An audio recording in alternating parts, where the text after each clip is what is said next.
What is up? So this is so off the cuff because I am outside right now walking. It's been a minute since I've recorded an audio cast, and this is gonna sound a little, I don't know, outsidey because that's where I am. But today was one of those days where I just it dropped in my spirit to just like go for a long walk. I didn't know why, but that's what I was told to do. So that's what I'm going to hear right now. So you may hear a little wind, some cars, some people cutting grass. It's fine. It's not a problem. But I'm going to share this information with you.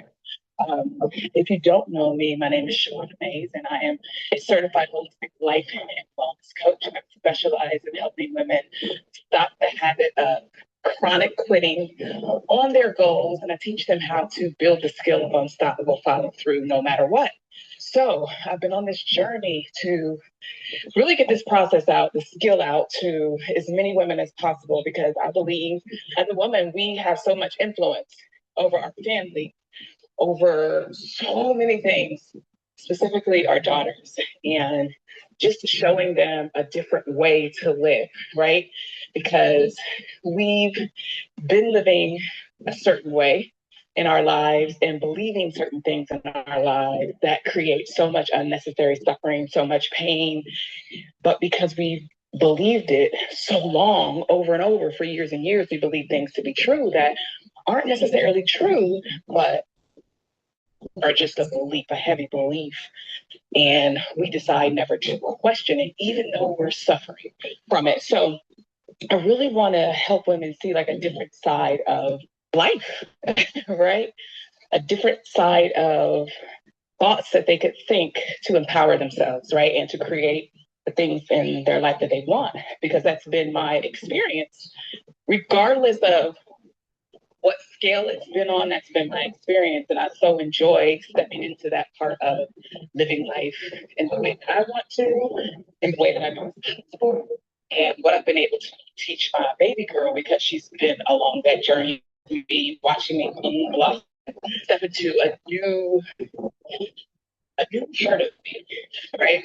So I want to just talk about this because if you have been connected to me in any kind of way, you've probably heard me mention the Life Coach School podcast, which I absolutely love. I just finished listening to it in its entirety, all 500 and some episodes, and I've been listening to it since last April of 2025. It's now 2026, 2026, and I have been starting to dive into it all over again. It's one of my favorite podcasts. It's one of my personal development tools that I keep in my back pocket that fuel me, right? So I wanted to just really bring this up because one of the episodes that Brooke Castillo talks about on the Life Coach School podcast is giving equal airtime to thoughts that serve you. Like naturally, as humans, we give our airtime to a lot of negative thinking, right? It's just something that we do naturally. We wake up naturally and start thinking negative. It's just our experience as a human. And being able to intentionally change that, like the work to intentionally change that and think different thoughts, not necessarily positive thoughts, but more powerful thoughts that can empower you and serve you and create different outcomes in your life, like the ones that you actually want. So I want to tell you this simple story. And I believe this is the reason why I needed to come walk today, because it's what came into my spirit, because equal airtime came into my spirit also. And I was like, well, why am I receiving that message? And then as I was working out this morning, it was like I started having these thoughts about, again, why women quit on themselves, why women decide either not to start their goals, the process, or why they don't follow through, right? I just kept thinking about it as I was working out. I'll tell you, all this stuff ties together. It's all connected and it's amazing because my brain is always seeking solutions, trying to figure things out, like how I can help my clients more, how I can bring more women into this space to really like get what they want out of life. Like I said, on whatever scale it is. So I was thinking that I remember when, before I moved to Louisville, Kentucky, I'm now in Saginaw, Texas. I moved here April 6th of 2026. It's been a beautiful journey. of growth, of all the things, and me just seeing myself, just being the watcher of myself, seeing myself just make all these moves that there are people in my life who are like, you are crazy. I could never do that. Right. And I love hearing that. For some reason, it just empowers me. It fuels me to be like, yeah, because I am deciding to do things differently. Like I am deciding to live the life that I want to live. And I give equal airtime to certain thoughts that allow me to do that, that propel me forward, that keep me moving forward in spite of, right? So Brooke had this podcast. It wasn't called Equal Airtime, but she was talking about giving thoughts or giving equal airtime to thoughts that serve you. And so one of the things that came up for me, I remember when I was trying to get a job in Louisville, Kentucky, before I actually moved there, I had gotten married in 2011 and I was still living in Columbus, Ohio. I was married. My husband at the time was in Louisville, Kentucky. So we were living apart, married for from July until October, no, September 30th. We were living apart and married. And I was like, okay, I'm going to take this jump. I'm going to bring my girls to Louisville, Kentucky, and we're going to be living life there. I don't know what was in me that allowed me to do that, but there was something. And I believe like all of the things that I have decided to just jump into has helped me grow so much because I do a lot of self-reflection, a lot of introspection, and I own up to my ability to just move forward and build my wings like on the way up, like jump and build my wings on the way up.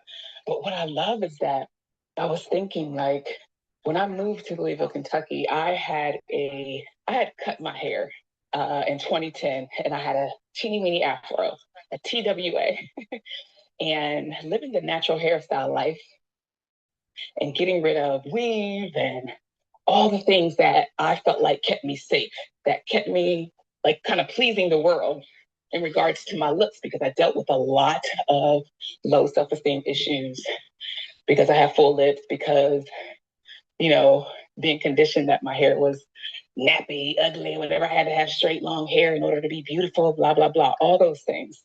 I fell into that thought process and kind of lived my life that way. Oh, the doggy is in the street, baby, don't get here. What are you doing? Oh my goodness. Okay. Anyways, um, so I moved to Louisville, Kentucky, or before I moved to Louisville, Kentucky, I was interviewing and I had two interviews. The first interview, I had my TWA, and prior to that, I had shared on Facebook and I was like, hey, I'm going to go to this interview in Louisville, Kentucky. And I had my picture up with my TWA, my teeny weeny afro. And then I had a former high school friend say, you're going to an interview like that, right? You going with your hair like that? And what was so funny was at first I was like, yeah, I had no thought about it. But as the day went on, I was like, as the day went, as the day went on, I was just like, wait a minute. So it had me thinking like, oh my gosh, am I going to go to Louisville, Kentucky with my hair like that? Because first I was powerful with it. I was like, oh yeah, I am. But I just kept thinking about it and I kept thinking about it. And I kept thinking about like, oh my gosh, I'm going to an interview with my hair like this, with a teeny weeny nappy afro. Oh my gosh, am I going to get the job? Are they going to look at me? Do I need to put weave back in my hair? Do I need to put braids in my hair? I started going down this spiral of negative thinking. So I was giving so much airtime to all these negative thoughts. And it was almost causing me to like step out of my power and create this image of, oh, I don't have nappy hair. Let me put some braids in my hair. Let me put some weave in my hair. When I had been out of that for almost a year, right? So what was funny was somehow, some way, I don't even remember what happened. I kept thinking to myself, like, no, you know what? I'm going to go to this interview just like this. Because I kept thinking about her statement, like, you're going to go to the interview like that. And then I kept thinking about, yeah, I'm going to go to the interview like this. You know, I started giving airtime to, yeah, I'm going to the interview like this. I'm going to the interview just like this. Why wouldn't I? You know, you're going to the interview like that. why wouldn't I go to the interview like this? Right. And I started coming up with all these reasons that would back up why I could go to the interview like this. You know what I mean? So instead of giving so much airtime to, you're going to go to the interview like that with this TWA, with this teeny weeny afro, with this nappy hair, I started giving equal airtime to, why wouldn't I go to the interview like this? What do I have? What value do I have to offer going to the interview just like this? Like, who am I? And that's where my brain started to go. So even though I still had what she said in the back of my mind, I also had what I was delivering, what I was saying about myself, the value that I could offer in my brain as well. So I was giving equal airtime to both. And so that just led me to kind of like stand powerfully in that and decide which side was going to win. And number one, I didn't feel like getting my hair done. I didn't want to pay for it. So that also helped. But I was just like, you know what? I'm going to do this.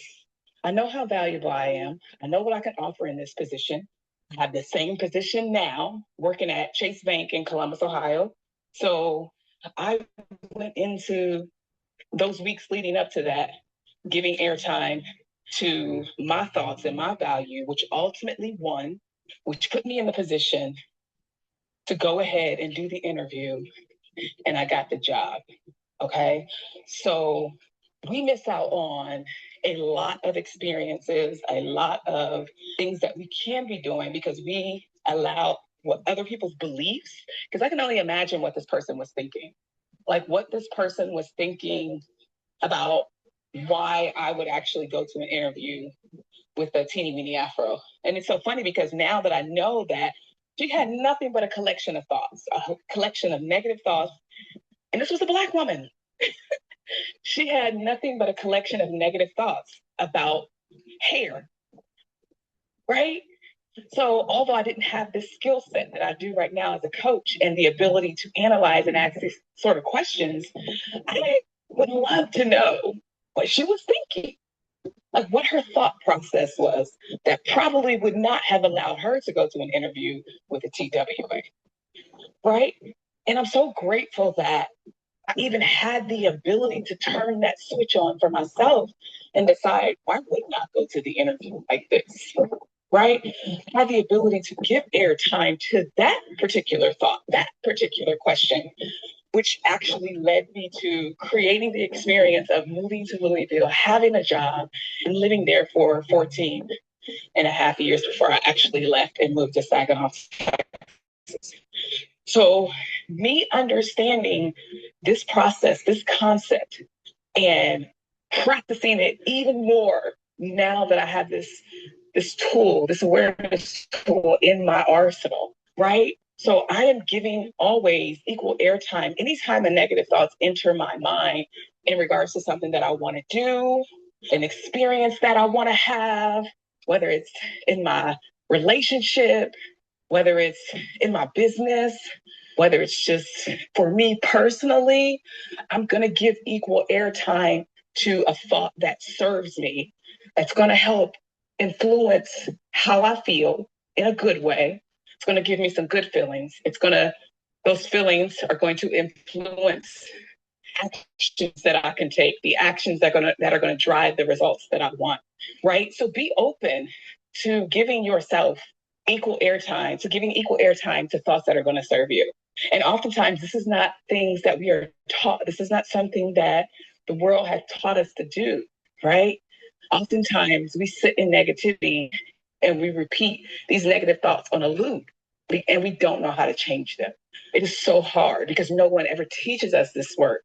This is a skill to decide to give equal airtime to thoughts that are going to serve you. Counteract that negative thought with one that is a powerful thought that's going to serve you, that's going to help you take action to move forward and create the results that you want. All right. So that's what I had today. I know this isn't the greatest recording, but I hope you gain some value out of this because my goal is to, again, fill my coaching practice and coach 20 women at the same time who desire to walk through the process of fulfilling or getting to the outcomes of their goals, their dreams, and desires. and allow this to be your amazing start because it can be. All right, peace.